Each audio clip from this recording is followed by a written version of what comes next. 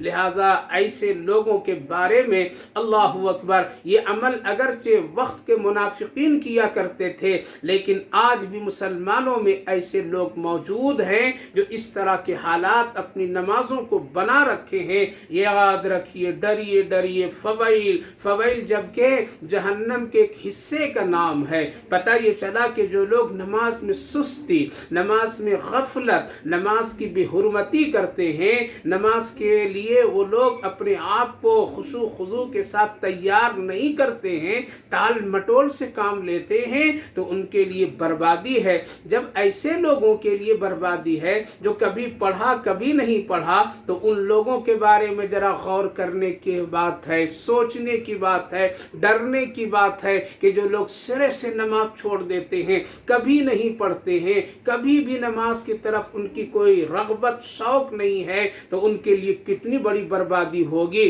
ان کے لیے ویل کا کہاں کیا حق ہوگا، اور کس طرح سے اللہ کی نظر سے وہ گیرے ہوں گے۔ یہاں تو اس کے بارے میں ہے جو نماز پڑھتا ہے لیکن سستی سے پڑھتا ہے۔ سستی کے مطلب بہت سارے، غفلت کے مطلب بہت سارے علماء مفسرین نے نماز کے سلسلے میں جب لکھے تو ایک ایک جزئیے کا تذکرہ کیے۔ سستی اس کو بھی کہتے ہیں کہ مثال کے طور پر میں سیدھا نہیں کھڑا ہو رہا ہے، ایک پیر پر کھڑا ہو رہا ہے، پیروں کو ہلا رہا ہے، بار بار منہ کھل رہا ہے، بار بار انگلیوں کو چٹکا رہا ہے، آنکھوں کو رگڑ رہا ہے، اٹھنے بیٹھنے میں کرا رہا ہے، یعنی ایک نماز کی ادائیگی میں اس کا کوئی شوق اور ہمت اور حوصلہ، خشوع خضوع نہیں، بلکہ بالکل ایسے ہی۔ یہاں تک کہ غفلت کے بارے میں علماء کرام لکھتے ہیں کہ یہ بھی غفلت ہے کہ ایک نمازی اگر نماز پڑھنے کے ارادے سے نکلا ہے لیکن اس کا لباس ٹھیک نہیں ہے، کپڑے ٹھیک نہیں ہے،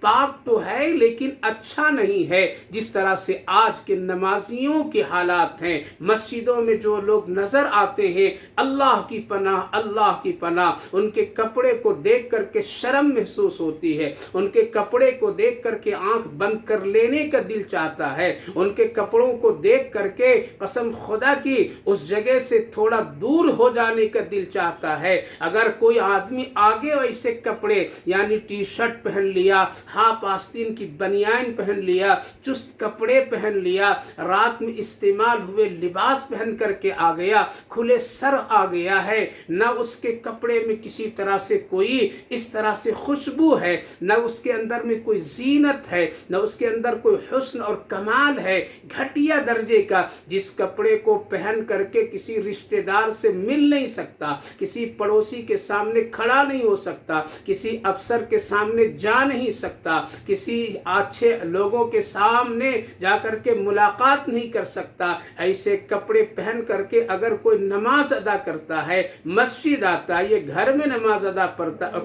کرتا ہے، تو گویا کہ وہ غفلت برت رہا ہے، نماز کو ڈھنگ سے ادا نہیں کر رہا ہے۔ فویل للمصلین، ہلاکت، بربادی ہے، خرابی ہے۔ سوچئے میرے بھائی بزرگوں، آج کس طرح سے ہم نماز ادا کرتے ہیں۔ ہاں، مسجد کبھی دو حالات ہیں نمازیوں کے، کبھی مسجد گئے تو اچھے کپڑے پہن لیا، گھر میں ہوا تو جیسے تیسے پہن لیا، رات فجر کی نماز میں تو بعض لوگ ایسے ہوتے ہیں کہ اس کپڑے پر قسم خدا کی بات باہر جس کو جانے کی طبیعت نہیں چاہتی ہے، وہ آدمی ویسے کپڑے کو پہن کر کے اللہ کے دربار میں آ جاتا ہے، اللہ کے حضور میں آ جاتا ہے۔ یاد رکھیے، اللہ کے سامنے کھڑے ہونے میں اگر تو فقیری دکھائے گا، اللہ کی نعمتوں کا اظہار نہیں کرے گا، اگر اللہ کی نعمتوں سے خوشیاں اور خوبصورت لباس نہیں پہن کر کے آئے گا، تو پھر وہ لباس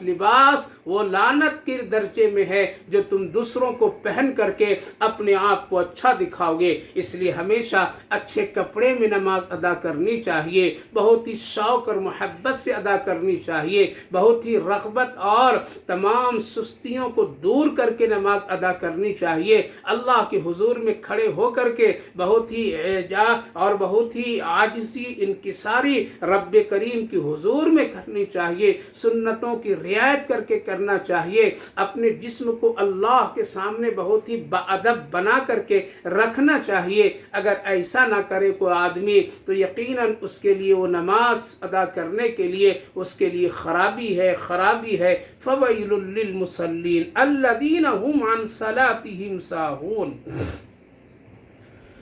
الذین هم یراؤون ویمنعون الماعون۔ اور کبھی اگر نماز پڑھ لیے یا کبھی زکوٰۃ دے دیے، کبھی صدقہ خیرات کر دیے، کبھی کوئی یتیم اور غریب کو کچھ دے دیے، تو ان کا دینا کوئی ایسی بات نہیں۔ الذین هم یراؤون، وہ دکھاوے کے لیے ایسا کیا، وہ دکھاوے کے لیے خرچ کیا، وہ دکھاوے کے لیے کسی غریب کو دیا، وہ دکھاوے کے لیے نماز پڑھا۔ کوئی مہمان آ گیا، چلو نماز پڑھ لیتے ہیں، کہیں مسجد میں پہنچ گیا، چلو نماز پڑھ لیتے ہیں، کوئی کہہ دیا تو شرم سے جمعہ پڑھ لیا، کوئی کہہ دیا تو چلو ہم 2 رکعت ادا کر لیے، اگر کوئی آ گیا دل چاہا نہیں چاہا چلو کچھ اس کو دے دیے تاکہ لوگ دیکھ کر کے مجھے سخی کہہ دے، کسی کو اپنے گھر کے پاس بلا کر کے بھیڑ جمع کر لیا، زکوٰۃ کے چند پیسوں کو تقسیم کر دیا، کپڑوں کی شکل میں یا کسی بھی شکل میں، اناج کی شکل میں، لوگ دیکھیں، بھیڑ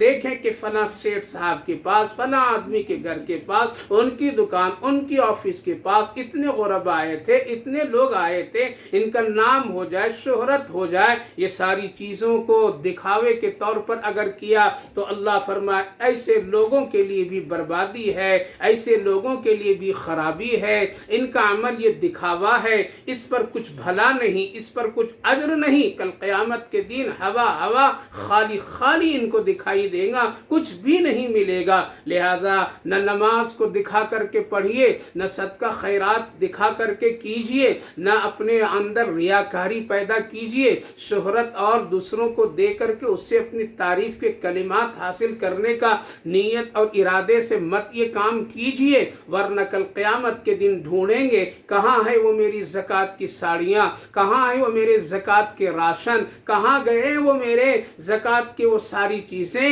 کہاں ہے وہ اس غریب کو دیا، کہاں ہے میرے بھائیو بزرگوں، یہ سب ختم ہو جائیں گے، کچھ نہیں ملیں گے۔ اس لیے الذین هم عن صلاتهم ساہون الذین هم یراؤون ویمنعون الماعون۔ جو نماز پڑھنے والوں کہ جو اپنی نماز میں غفلت برتتے ہیں اور جو دکھاوے کے کرتے ہیں، یعنی نماز ہو یا کوئی بھی عبادت ہو، اور وَيَمْنَعُونَ الْمَعْوُونَ، اور معمولی درجے کی چیز کو بھی کسی کو دینے سے انکار کرتا ہو، اس آدمی کے لیے بھی خرابی ہے۔ معون اس کو کہتے ہیں کہ جو ایک بہت ہی معمولی درجے کی چیز ہے، جس کا عام معاشرے میں، عام حالات میں رواج ہو لینے دینے کا، لیکن ایک آدمی کو کبھی